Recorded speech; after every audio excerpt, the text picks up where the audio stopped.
Hey gang, Dave here with new Comic Book Day video Mach 2.0, the special bonus edition. Now, why a bonus edition of our weekly Comic Book Day video? Well, because this is a particularly special week. This is the big one as far as I'm concerned. Everyone who knows me knows I'm pretty old school when it comes to comics, and you don't get any more old school than Detective Comics. And this week, Detective Comics hits the big issue 1000.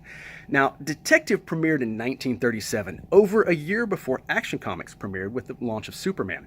So why did Action Comics hit issue 1000 first? Well, for a couple reasons. One is, for a time, several decades ago, DC actually dropped Detective back to bi-monthly publication. Within the DC offices, they were actually considering canceling the Batman titles. He had actually dropped that far in popularity. Hard to fathom now, because basically these days Batman is easily the big man on campus where comics are concerned.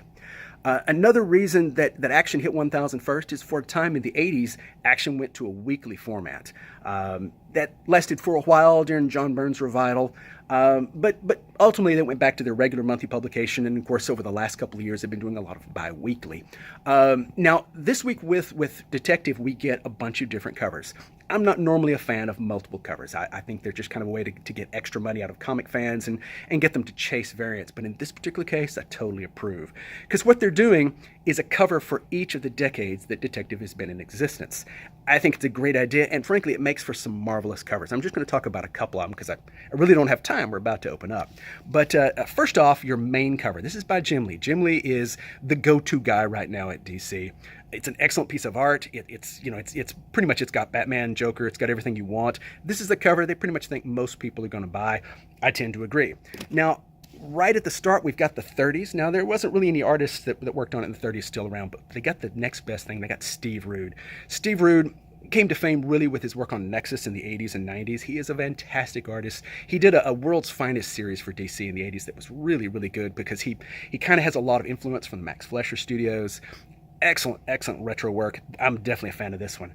I'm going to skip over several good decades and go straight, however, to the 70s, because this is my favorite cover. This is by Bernie Wrightson.